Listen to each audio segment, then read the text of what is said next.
This is a project where I asked students to create two abstract sculptures that are based on their personality traits. It's really fun because it's a personal project for the students. I think about it like it's an autobiography, except it's a sculpture. What do you mean by abstract? Well, for me, abstraction means some image that's not recognizable in the real world. For example, a bunny is not abstract because you recognize it as a bunny. Well, what's wrong with bunnies? Well, I think the thing is, when I say to students, make it look like something, they tend to feel very restricted because they feel like they have to make it look like a bunny. Whereas if I say to them, make it abstract, it really frees them up creatively. They feel like they can do much more with that. For example, this sculpture that I'm holding right here, this I would consider to be an abstract sculpture because it looks like a couple things, but it also is not definable as, say, a mushroom or something recognizable like that. Yeah. So I like having the openness of creating an abstract form. I like to use Chipboard for this project because Chipboard is really inexpensive and it's super flexible. You can do all kinds of neat things with it. You can shape it, you can cut it, you can score it. And so it's a really friendly material that I find students really enjoy a lot. I like to start this project by brainstorming a little bit which personality traits I want to show in the sculptures.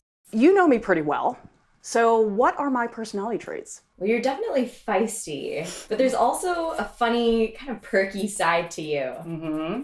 But you're also super driven. Like, driven's a great word for you, but it's like this, you're so passionate about what you do, it's like an aggression almost. So I'd say like aggressive. Aggressive, too. Okay. Yeah. We should pick two personality traits that are really different from each other because if they're too similar, the sculptures end up looking very much the same. So which are two that you think would be good to choose? Well, I like aggressive. I feel like it's a really strong word. Okay. And then on the opposite end of that, I'd say perky. Sometimes what I think is tricky for a lot of people is where do you get started? Because we have these two personality traits. We have aggressive and we have perky. How do you translate these two traits into an actual sculpture? Just draw shapes. Don't actually try to design the sculpture. Just draw shapes that for you communicate the personality traits. When I say the word aggressive, what kind of shapes come to your mind? Like sharp, jagged kind of shapes. Okay, so like really harsh points, Yeah. like this. For perky, what kind of shapes come to your mind? I think of some like curly shapes, almost like spirally. Something round? Yeah, something round and kind of like freer. Even just with the shapes, they look very different. Oh, they're so different. I'll just take the shapes that I drew and I'll just arrange them together. I could start with a curl like this, and I could make one then that's a lot bigger. So I could make a curl that's like that, and then I can make really small curls. This is basically one shape, but I'm arranging it, and I'm also changing the size of it. Something which started out as a really simple shape can be a very beautiful design. Sculpture doesn't have to be complicated to be interesting. How are you deciding where to put things? Like, how are you making this a composition? What I think about is how do I get the person to look at the whole thing? If I make curls and they're all going in the same direction, it gets really boring. Yeah, it's not that interesting. I think about the direction of the shape. Okay. Is the shape going up? Is it going across? Is it going towards me? I have something shooting up this way, going that way, and then by contrast, I'll have one that's like this. This chipboard that you're looking at, this is really, really thick, so it's very sturdy and rigid, and it makes a really good base. Then I take this chipboard, which is the thinnest chipboard you can get, and this is really great for actually making the sculpture. So you have the rigid chipboard on the bottom and then the thin chipboard on top. There are two tools that I like to use to cut. The first one is a utility knife and also just a pair of scissors. The utility knife is really nice because they're really sharp and you can get a little bit more mobility with them. This is one with a retractable blade, and I love these because you can untighten it like this and then pull it out as far or as little as you want. You have to tighten it because otherwise it's loose and that's no good. The other thing that's nice about these is that they're really easy to sharpen. So there's two ways to do it. For example, you just line it up so that the line of the blade lines up with this. Take a pair of pliers like this, and then you just snap it off. That exposes a new section of the blade, which is now a lot sharper. This particular brand, you can actually pop off the back. I slide this in like this, do that. Wow. So those are two different ways to snap off the blade. And how do you dispose of those blades afterwards? Yeah, that's a really important point because you can't just throw this in the garbage. It's gonna cut somebody. I just take a sheet of paper like this and I just wrap it up. I tape it together like that.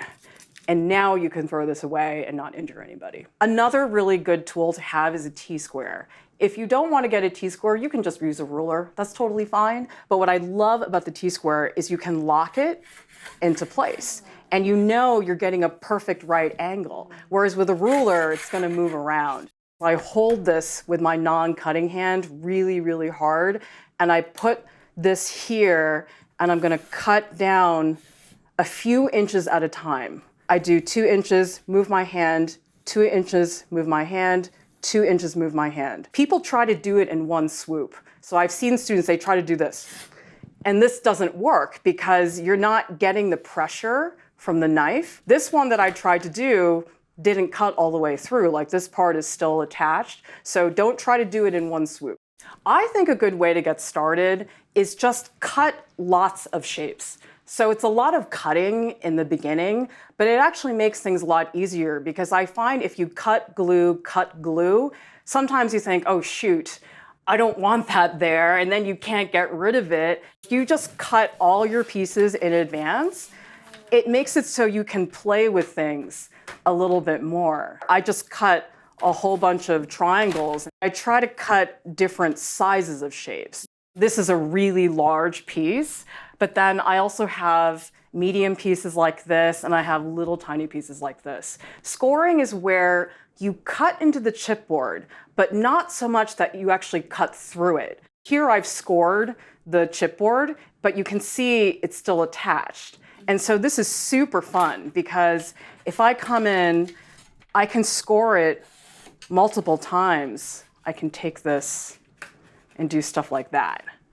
And this is great because if I didn't score this, I'd have to glue it, and then it would be super messy looking and twice the work. For the aggressive sculpture, I've cut all of these triangles, and I'm gonna cut some points on the side to really emphasize that. I'm just gonna score the middle, and then I'm gonna bend it like this. I'm gonna cut so that I create a point like this. I'm gonna flip it around, cut it this way. I have a triangle that now has 3 sharp points. If I want to cut, let's say this way to attach it, you can actually fold it like this. So if I wanted to attach it to a surface, I can do something like that.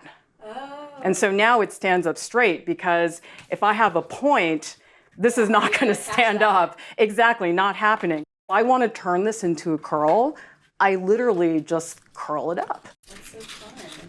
It is fun. I could do this all day. Me too. I could make it more compressed. Like if I wanted to do something like this, I can squeeze it with my hands and make it more like this. Or I could take it and do this. I like it more open like that. Yeah, isn't that really fun?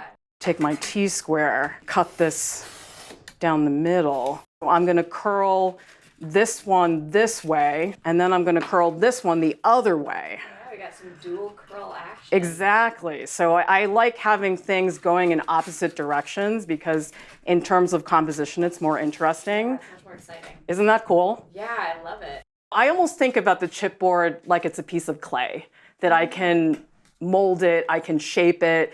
Remember how we did these sketches earlier? Even after I do those sketches, I just want to play. I just want to say, how does this look? What happens if I do that? You get to compose. So I noticed you're starting with the larger shapes. Is there a reason for that? Yeah, because if I start with the teeny tiny shapes like these, if I glue these down, these are very easy to place because they're tiny. But then if I put this here, then I can't put this where I want it because these are in the way. So if I put the big ones down first, Then I can put these on top, I can put it on the side. So you build the big shapes first in the composition, and then you place the little shapes around it. Hot glue is such a great adhesive for this project because it's really strong. The chipboard's very lightweight, so you almost can't go wrong with hot glue. The only thing about hot glue is it's hot. So you have to be really careful when you're using it. Try not to get any of it on your hands, and you have to make sure when you're not using it that you prop it up like this. You don't want to just leave it like this because this part is very hot. Now you have all these cords everywhere. You have to be really careful because when you have knives and cords, it's just disaster waiting to happen. And in fact, I had a student once cut through a cord and it was not pretty. So just be really careful when you're using hot glue with utility knives. A lot of people I see, they're like blobbing on like giant quantities. Like this is so overkill. You do not need that much hot glue. I only put what I need. I try not to add too much. And sometimes I'll take the tip of it just to move the glue around to spread it out. Press it down, I don't know, for like 15 seconds. Okay. And the hot glue is really strong. Like, look at that. It just stands. This is a wall sculpture. So this is going to hang on the wall. It's going to be like this. You see how dramatic the shapes are? Like they're really like popping off the side. Yeah. The thing about all this stuff, it's all trial and error. Yeah. I don't go into this knowing what it's going to look like, but I love that. Like I love how spontaneous it is. I think what I've seen with art teachers is they're always searching for projects that are really fun and really engaging, but that don't cost tons and tons of money to purchase the supplies. There you have it. That's the finished piece. It's intended to be a wall sculpture, so that way you have these forms that can really leap off of the wall. I'm just curious, what did you take from this project? I am amazed at what you got the chipboard to do. Normally when I think of chipboard, I think of like very rigid structures, but really it can be quite sculptural and dynamic. I also found it very useful how you brainstormed and then also sketched before jumping in to the sculpture. I find it so much easier than just starting from scratch and just diving into making, to have a plan and like start with a bunch of adjectives and then whittle it down to what you really want to use. And then from there, also getting to the root of what those adjectives might look like visually and then going to the chipboard. I think that structure is really helpful, especially in a classroom, so that way people have something really concrete to guide them, but not to the point that they feel like it has to be a certain way. And that's always a challenge as a teacher, is how do you create projects that give people a little bit of direction, but also a lot of creative freedom. And this is such a great project, I think, because it does really strike that balance. This is what I do. I just do something silly. I eat blah. We're done. Yeah!